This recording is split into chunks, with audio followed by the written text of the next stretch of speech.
दरभंगा जिले के अलीनगर विधानसभा क्षेत्र से आगामी 2025 बिहार विधानसभा चुनाव के लिए भावी उम्मीदवार नीतीश प्रभाकर चौधरी ने अपनी जनसंपर्क यात्रा का औपचारिक शुभारंभ कर दिया है। दरभंगा में आयोजित एक प्रेस वार्ता में उन्होंने अपनी चुनावी रणनीति और प्राथमिकताओं पर विस्तार से चर्चा की।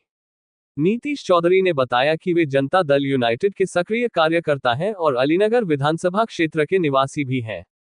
उन्होंने कहा, जब हमारा क्षेत्र मनीगाछी विधानसभा का हिस्सा था, तब मेरे दिवंगत पिता प्रभाकर चौधरी को जनता ने भरपूर स्नेह दिया। 2005 में वे मनीगाछी से विधायक बने। परिसीमन के बाद ये क्षेत्र अब अलीनगर विधानसभा बन गया है।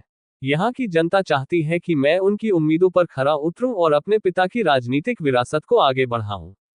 उन्होंने स्पष्ट किया कि जदयू के शीर्ष नेतृत्व का उन्हें आशीर्वाद प्राप्त है। उनका जोर पार्टी के कार्यकर्ताओं को संगठित करने और जनता से सीधा संवाद स्थापित करने पर रहेगा। उनका दावा है कि अगर पार्टी उन्हें टिकट देती है तो वे ये सीट जदयू के खाते में जीत कर देंगे। अपनी योजनाओं पर बात करते हुए उन्होंने कहा, यदि जनता मुझे अवसर देती है तो मैं क्षेत्र में मवेशी अस्पताल, तकनीकी शिक्षा केंद्र और आधुनिक कृषि तकनीकी केंद्र की स्थापना करूंगा। इसके अलावा लगमा ब्रह्मचर्य आश्रम को आत्मनिर्भर और सशक्त शिक्षा केंद्र के रूप में विकसित करना मेरी प्राथमिकताओं में शामिल होगा। उन्होंने ये भी कहा कि स्थानीय प्रतिनिधि ही क्षेत्र की समस्याओं को गहराई से समझ सकते हैं। अलीनगर की जनता का जो विश्वास उन्हें मिल रहा है, उसे पूरी ईमानदारी से निभाने का वादा किया। नीतीश प्रभाकर चौधरी की यह पहल उनके राजनीतिक भविष्य को तय करेगी, लेकिन क्या वे जनता का भरोसा जीतने में कामयाब होंगे, ये देखना दिलचस्प होगा। सुनिए नीतीश प्रभाकर चौधरी को। शुरुआत करने जा रहे हैं सर, क्या संकल्प के साथ जा रहे हैं इस बार आप लोग? सामने देखिए, ये हमारे पिताजी का अधूरा सपना है जरा पूरा करे के लिए हम निकलना हाँ। पहले हमारे पिताजी 2005 में मनीगाछी से विधायक छला और समता पार्टी के समय से माननीय मुख्यमंत्री जी के संगे वो रहलखिन जुड़ल। 2008 में परिसीमन बदलला के बाद वो क्षेत्र हमारा सबके अलीनगर भ गए हैं, तो हम अलीनगर से अखन जनता के सेवा में निरंतर लागल छी। जे हमारे पिताजी समाज सेवा में लागल रहला, ओई विरासत को हम आगू बढ़ा रहल छी। फिलहाल किस पार्टी से आपका संबंध है? पार्टी का संबंध अभी कहिएगा तो हम जदयू में ही हैं, और जदयू के जो शीर्ष नेता हैं उनका आशीर्वाद भी मिला है और उनकी सहमति से आगे बढ़ रहे हैं। आपको उम्मीद है कि टिकट मिलेगा आपको?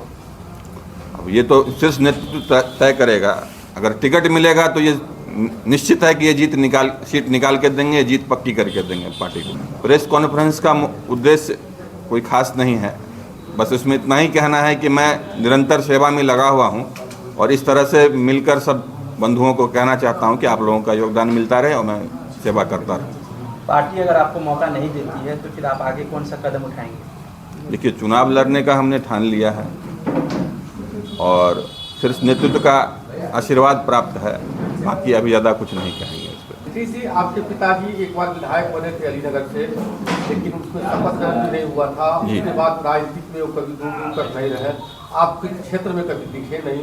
एक बार चुनाव के समय में क्या आपकी है कि किस तरह चुनाव बनेंगे? देखिए, हमारे पिताजी 2005 में एक बार विधायक बने, 2010 में चुनाव लड़े, 2015 में महागठबंधन के 2005 में विधायक बने, लेकिन शपथ ग्रहण नहीं हुआ। कुछ ही दिन के बाद फिर वो हट गए, हार गए। फिर दोबारा चुनाव हुआ जी, उसमें ललित यादव दो विधायक थे, तत्कालीन सो जीते, लेकिन उसके बाद आप लोग कभी राजनीतिक क्षेत्र में दिखे नहीं। एक बार चुनाव के समय में आ रहे हैं, फिर क्या कहेंगे, किस तरह से जनता के बीच जाएंगे? नहीं, जनता के बीच में मैं आया हूं और उस समय जब हमारी परिस्थिति थी तो पिताजी एक्टिव थे और हम लोग उसमें पढ़ाई कर रहे थे। पिताजी के बीमार होने के बाद हम लोग इसमें आए हैं, ठीक है। अभी फिलहाल वो गत कर गए हैं, जब बीमार थे तो उनकी सेवा में लगे हुए थे। जनता के बीच में मैं जा रहा हूँ और ये जनता की प्रेरणा से ही जा रहा हूँ, क्योंकि जनता जो हमारे यहाँ आई मन के इसमें कार्यक्रम में, उन्होंने हमें लगातार बुलाया और बोला कि आप लोग आइए, हम चाहते हैं कि हमारे स्थानीय नेता कोई हो और हमारे बीच से एक युवा आए जो हमारा दुख दर्द समझे और हमारे कंधे से कंधा मिलाकर चले। अलीनगर ही चुनने के क्या कुछ वजह रहा विधानसभा? क्योंकि हमारे पिताजी का कर्म क्षेत्र रहा है वो, और उसमें बहुत सारे लोगों से भावना, और हमारे वहाँ रहने वाला भी मैं हूँ, और हमारी जो मांग है कि स्थानीय मुद्दा हो, मैं जिस जगह से बिलोंग करता हूँ वो अलीनगर विधानसभा ही है। आप वर्तमान में जो विधायक अलीनगर से हैं, क्या उनके कार्य से कोई क्षेत्र में विरोध है या फिर अलग तरह से आपकी मांग है? ये तो जनता कहेगी उसमें क्षेत्र में विरोध है या नहीं है। बस उनका यही मुद्दा है कि स्थानीय उम्मीदवार चाहिए। एनडीए गठबंधन में वो सीट भाजपा की है और आप जदयू के नेता हैं। ये कहना अभी श्योर नहीं कहिए, क्योंकि जब अलीनगर सीट पर पहली बार बनी थी तो हमारे पिताजी ही जदयू से लड़े थे उस सीट पर, और ये पूरा अधिकार जदयू का बनता है इस सीट पर। ऐसा आप नहीं कह सकते कि भारतीय जनता पार्टी का अधिकार। जी, वर्तमान विधायक अभी भाजपा के, इसीलिए मैंने इसकी वर्तमान विधायक नव छाप वीआईपी पार्टी से बने थे, और वो पार्टी जब तब उसमें विलय हुई थी तब वो बीजेपी में आए हैं।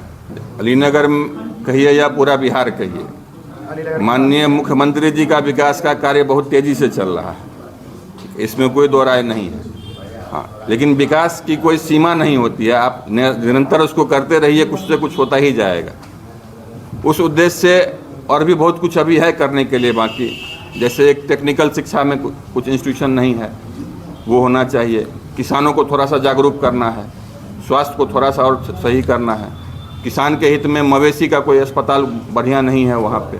बहुत सारी काम है जो अभी सरकार कर रही है और आगे भी करते रहेंगे हम लोग। वो गुरुकुल एक छोटा गुरुकुल नहीं है, वो अपने आप में बहुत बड़ा इंस्टीट्यूशन है। वहाँ से बहुत उच्च शिक्षा की प्राप्त करते हैं लोग, और वहाँ से शिक्षा प्राप्त कर कर बहुत लोग ऊंची ऊंची पद पर बैठे हुए हैं। और ये हमारे गांव का सौभाग्य है कि ये जो विद्यालय है हमारे पूर्वजों की ही देन है, और इसमें हम लोग भी लगे हुए हैं, इसको कुछ और आगे ऊपर तक ले जाएंगे। इस वीडियो को लाइक करें, हमारे चैनल को सब्सक्राइब करें और बेल आइकन जरूर प्रेस करें